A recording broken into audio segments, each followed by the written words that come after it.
Very cool. Well, welcome to the Beyond Cinema Studio at Sundance. Larry Wright, Alex Gibney. Welcome back. Thanks. In a kind of funny way. I mean, this film is kind of based around the work of a guy or a founder who wrote about 1,000 books and was absolutely prolific.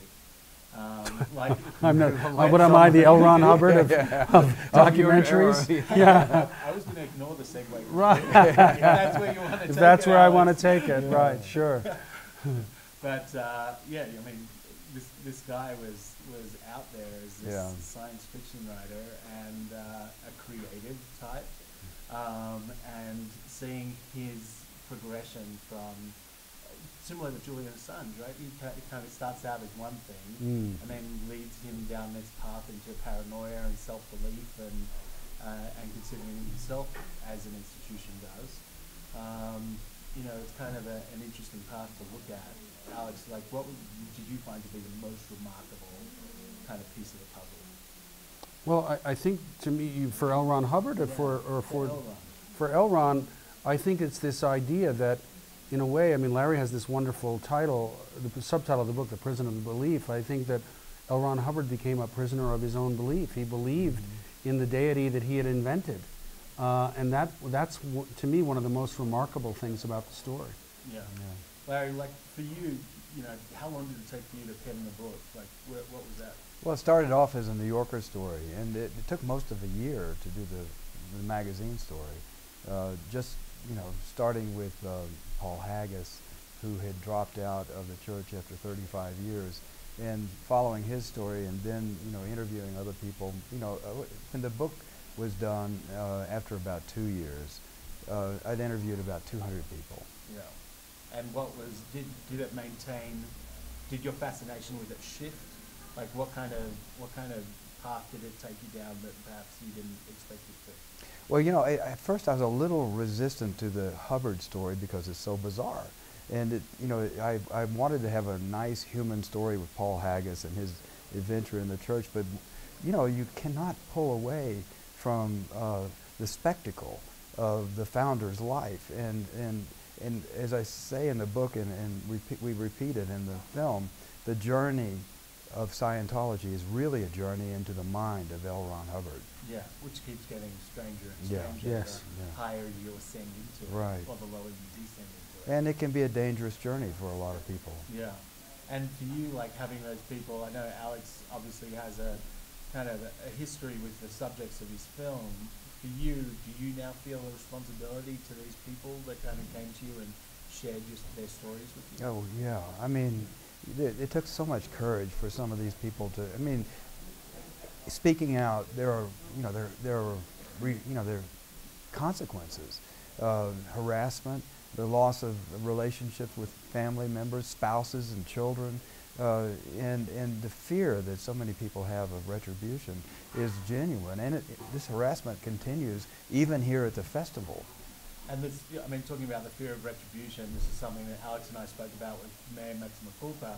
You've got these massive institutions with huge amounts of cash, lots of bodies at their disposal that they can place in different places.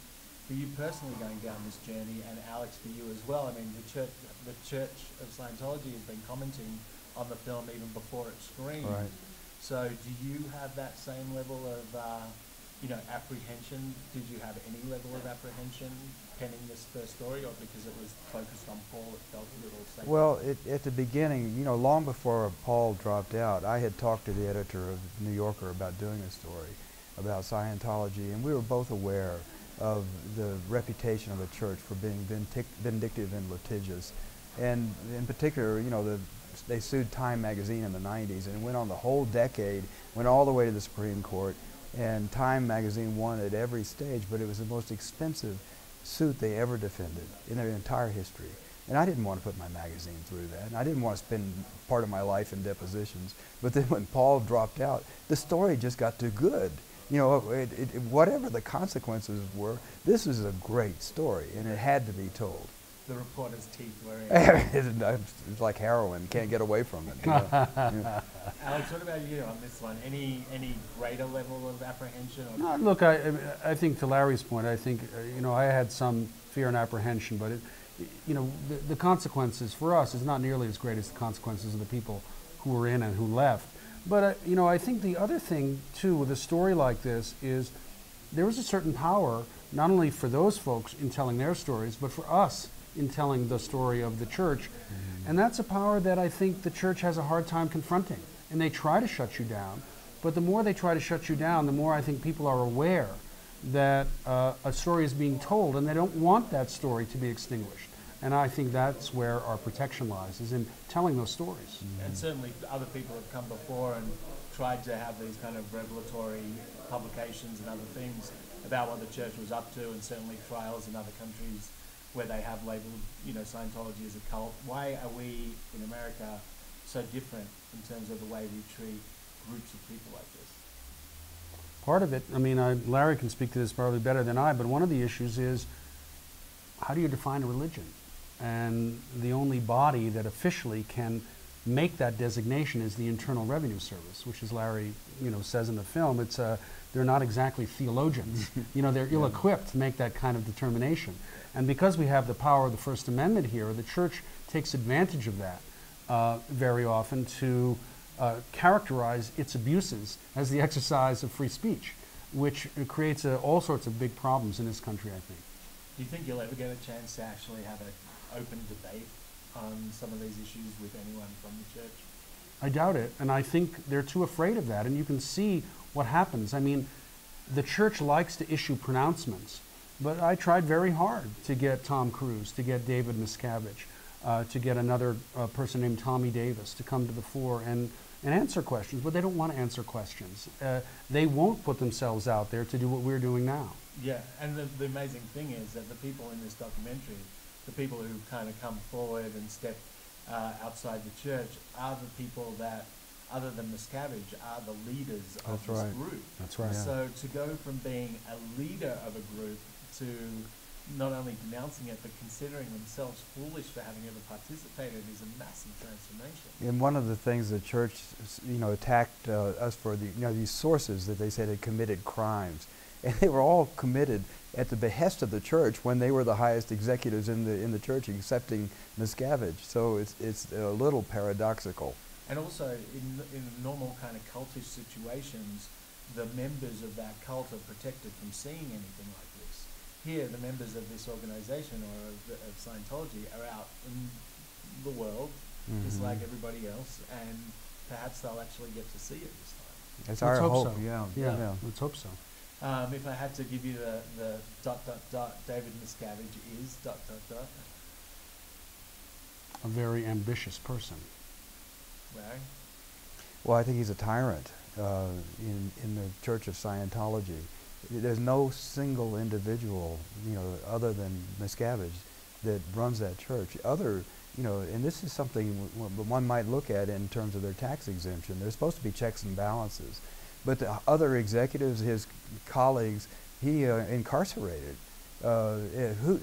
What other demonstration of total control could you have? I mean, it's really mind-boggling. Yeah, and when you see like people like that and the comparisons and how they kind of put themselves up on stage with kind of almost these, you know, as you say in the film, kind of these fascist neo-Nazi symbolism, yeah, something out of Leni Riefenstahl. Yeah, exactly. It's really, and you can see that being a uniform thing, whether it's them or the fundamentalist LDSs. Like they'll find these copies of Rise and Fall of you know, the Rise of the Third Reich text. Well, and they're, you know, all the appearances are very carefully stage managed, you know, to create this kind of grand fiction.